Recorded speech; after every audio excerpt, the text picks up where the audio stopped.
그가 찔림은 우리의 허물 때문이요 그가 상함은 우리의 죄악 때문이라. 그가 징계를 받음으로 우리는 평화를 누리고 그가 채찍에 맞음으로 우리는 나음을 받았도다. 이사야 53장 5절 말씀. 아멘.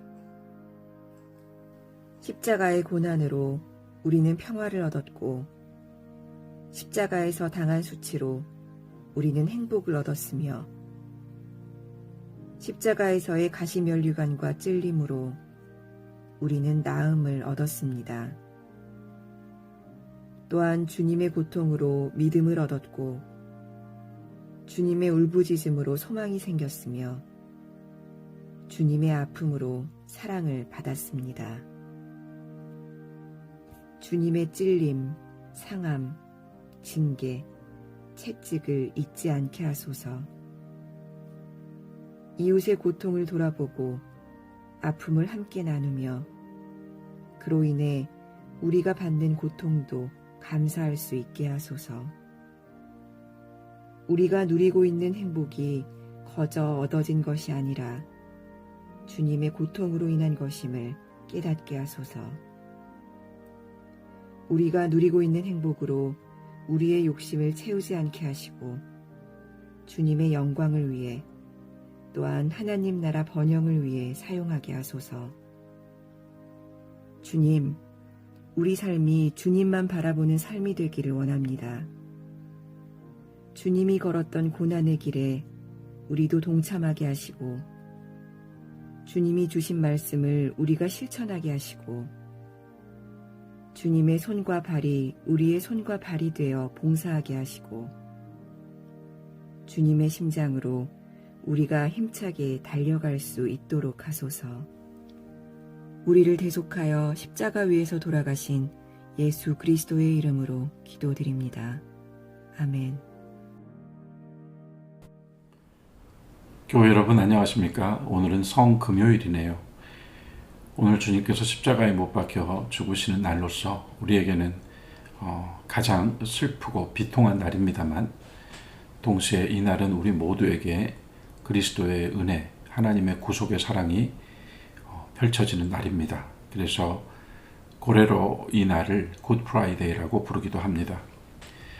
그런 가운데 우리는 예수께서 왜 십자가까지 죽음까지 감당하시면서 우리를 하나님의 자녀로 삼고 하나님의 사랑 안으로 속하며 구원에 참여할 수 있게 해주셨는가에 대해서 깊이 묵상하는 이 출애굽기의 말씀을 통한 우리 고난주간의 묵상을 이어가고 있습니다.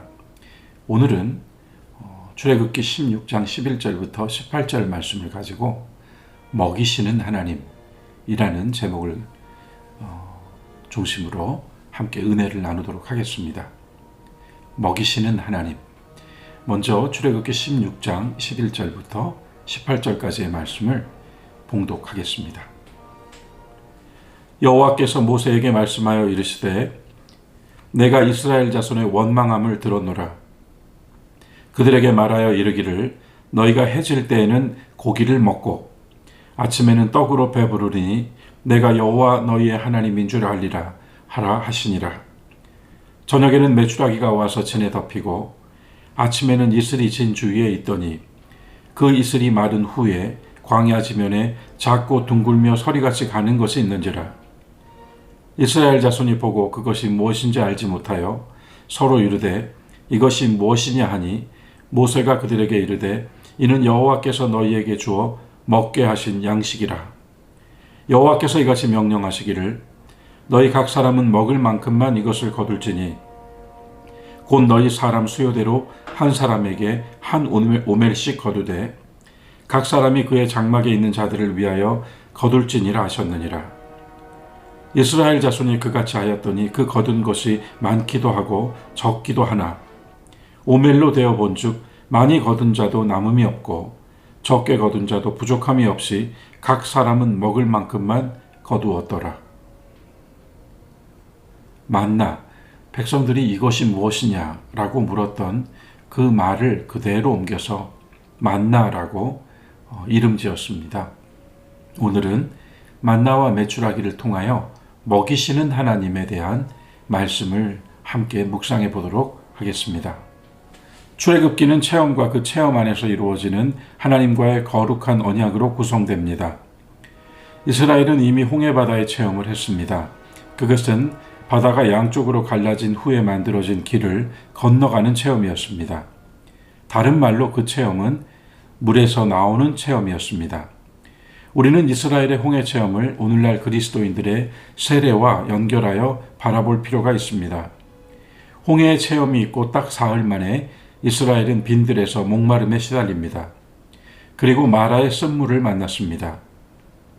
그들은 그곳에서 쓴물이 나뭇가지 하나로 단물로 변하며 그것을 마시는 체험을 했습니다. 어떤 의미가 있을까요?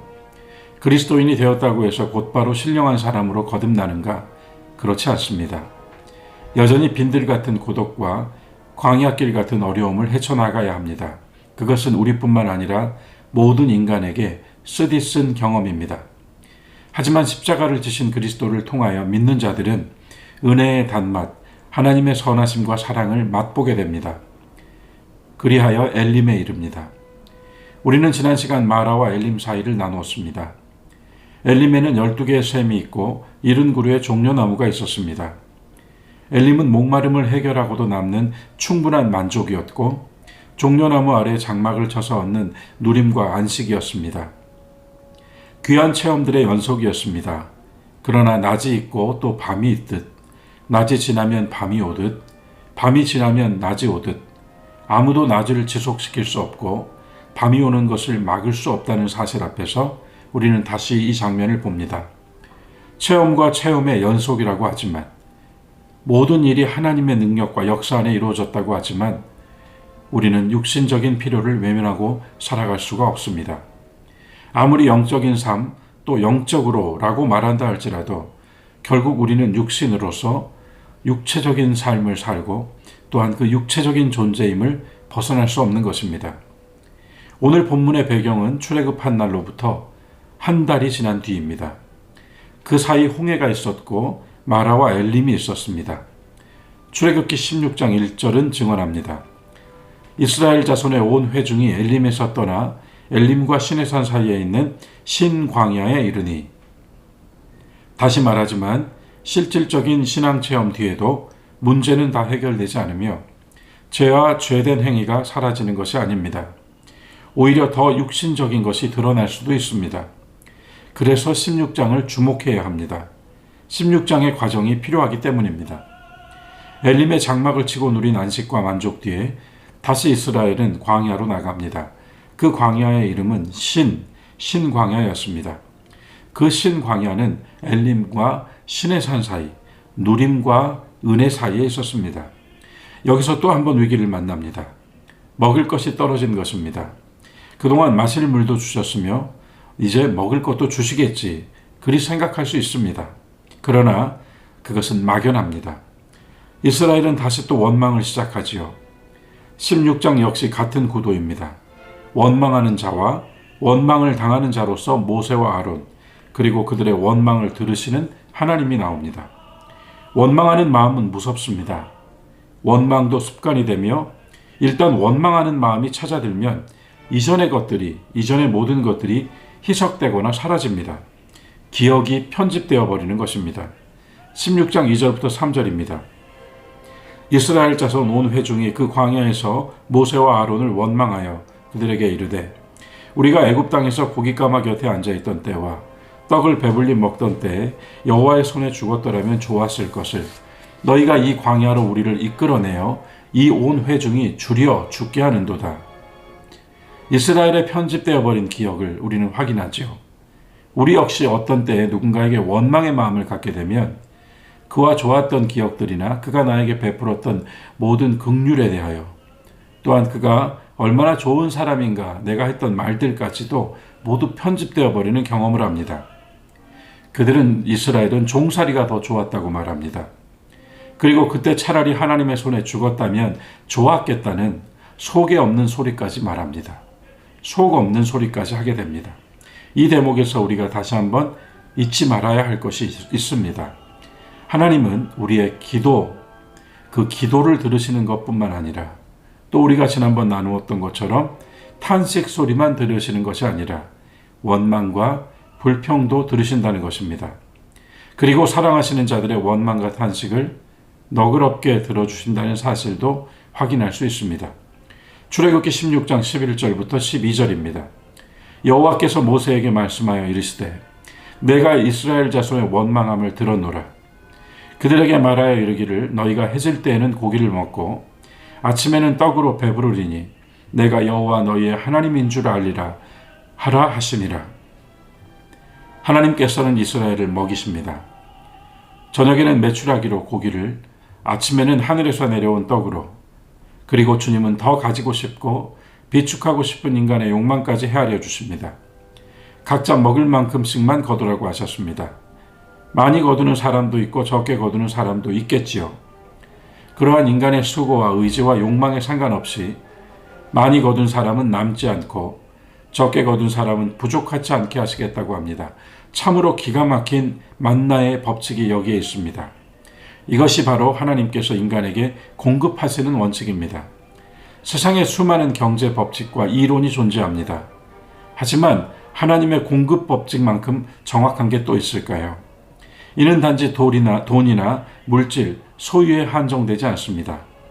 인간의 온 존재와 삶 전체에 적용됩니다. 하나님의 법칙은 어느 한 부분에서만 들어맞지 않습니다. 어느 한 부분에서는 모순이나 오류가 생기는 그런 세상의 법칙과 다릅니다. 정부가 어떤 정책을 발표하면 그것이 어떤 사람에겐 이득을 주고 어떤 사람에게는 불이익을 주기도 하는 그런 방식이 아닙니다. 참으로 놀라운 방법이지요. 남기지 말라 했음에도 남겨둔 자들의 집에서는 악취가 났다고 합니다. 이 또한 얼마나 기막힌 하나님의 방법입니까? 여섯째 날에는 날마다 거두던 것의 2배를 걷어 안식일을 거룩하게 지키도록 하신다고 했습니다. 그날 더 거둔 것에서는 악취도 나지 않고 벌레도 생기지 않았습니다. 하나님의 공급 법칙을 우리는 우리의 전 삶의 영역에 적용해 볼 수 있습니다. 또한 우리들 각자가 각각으로 사는 모양이 다르고 형편과 처지가 다르며 경험하는 형태가 다르다 할지라도 결국 하늘에서 바라보는 땅처럼 하나님이 바라보시는 세계와 인간의 모습은 크게 다르지 않습니다. 우리는 만나와 메추라기를 통해 하나님의 법칙을 깨닫고 놀라며 찬미해야 할 뿐만 아니라 이 속에 담겨진 그분의 은혜를 기억해야 합니다. 육신의 요구는 끝이 없습니다. 육신의 삶의 한계는 명확합니다. 누구도 예외일 수가 없습니다. 성령의 체험을 가진 자라도, 이제 막 예수님을 믿은 자라도 모두에게 똑같습니다. 누구나 배고프고 줄이며 필요를 가지고 살아갑니다. 하늘에서 내려진 만나와 메추라기는 육신뿐만 아니라 영혼까지 온 존재를 위하여 공급하시는 하나님의 은혜를 담고 있습니다.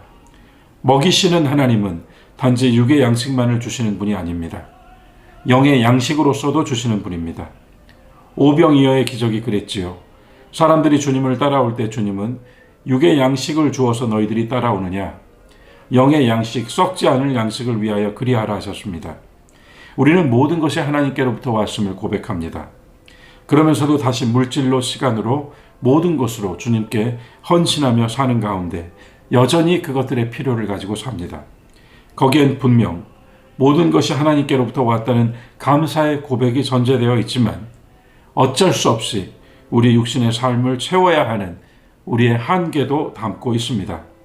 만나와 메추라기가 광야를 지나는 이스라엘에게 하늘로부터 내려졌다는 사실 앞에서, 그리고 이것이 무엇이냐라고 규정할 수 없는 하나님의 은혜를 느꼈다는 사실 앞에서 우리는 결국 하나님께서 주시는 것으로 우리는 살아갈 수밖에 없음을 고백합니다.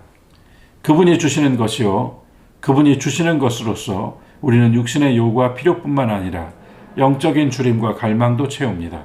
아니, 더 나아가 이 은혜와 사랑으로 나의 필요, 나의 육신의 욕망까지 덮어주시는 것을 느낍니다. 우리는 이것이 날마다 주어졌다는 것을 주목합니다. 우리는 날마다 은혜로 배고프고 목말라야 합니다.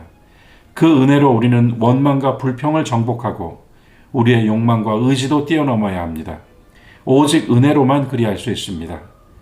주님께서 자신을 하늘로부터 온 떡이요 참떡이요 생명의 떡이라고 말씀하신 것을 잊지 말아야 합니다.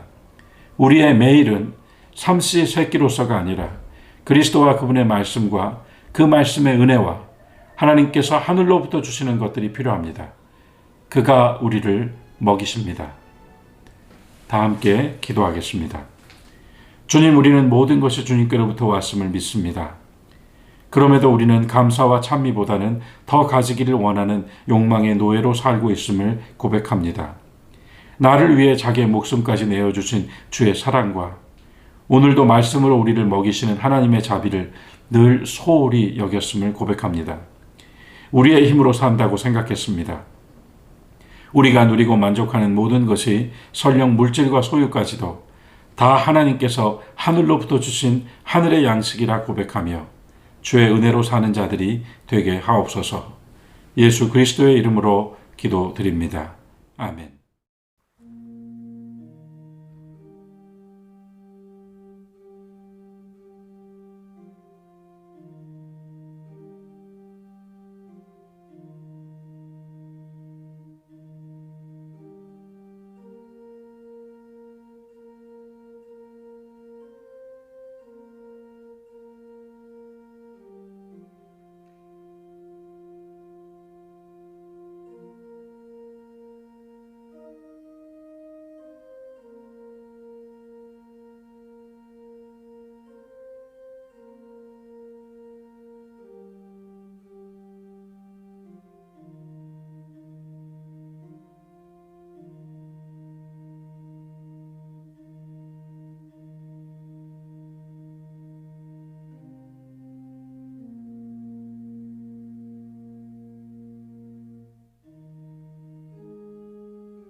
교회 여러분, 오늘 말씀 묵상 어떠셨습니까?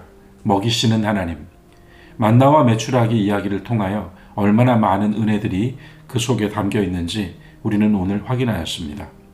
우리는 어쩔 수 없이 먹고 마셔야 하며 물질과 소유로 우리의 삶을 지탱해야 합니다. 하지만 만나와 메추라기는 단지 먹고 채우는 것으로 주어진 것이 아니라 하늘로부터 온 것으로서 우리는 결국 모든 것이 하나님께로부터 왔으며 하나님께서 공급하여 주시는 것을 통하여 이 의지와 욕망을 정복하고 덮어 나가며 또한 그것으로서 이기고 살아간다는 것을 확인합니다. 하나님의 공급 법칙은 예외가 없으며 모든 사람에게 동일하게 적용됨도 우리는 보았습니다. 그리스도는 바로 우리가 이와 같은 은혜로 사는 사람임을 깨닫게 하시고 또한 그 사랑에 속하여 살 수 있게 해주시려고 십자가를 지셨습니다. 성금요일, 오늘 우리 하루의 삶이 그분이 십자가를 지신 그 고통 속에서 비통해하는 것을 넘어 그 십자가의 은혜와 사랑이 오늘 나를 채워주고 오늘 우리의 주림과 목마름을 이기게 해주시는 하나님의 크신 은혜임을 깊이 각인하고 감사하고 찬미하고 또한 그 은혜를 날마다 우리의 영적으로 우리의 삶으로 하나님께 구하며 살아가는 사람이 되기를 작심하며 결단하는 그런 하루가 되면 좋겠습니다. 오늘도 주 안에서 우리를 공급해 주시는 엘샤다이 하나님의 먹이시는 하나님의 은혜 안에 살기를 간절히 바랍니다. 하늘에 계신 우리 아버지여, 이름이 거룩히 여김을 받으시오며 나라에 임하옵시며 뜻이 하늘에서 이루어진 것 같이 땅에서도 이루어지이다. 오늘날 우리에게 일용할 양식을 주옵시고 우리가 우리에게 죄 지은 자를 사하여 준 것 같이 우리의 죄를 사하여 주옵시고 우리를 시험에 들게 하지 마옵시고 다만 악에서 구하옵소서. 나라와 권세와 영광이 아버지께 영원히 있사옵나이다. 아멘.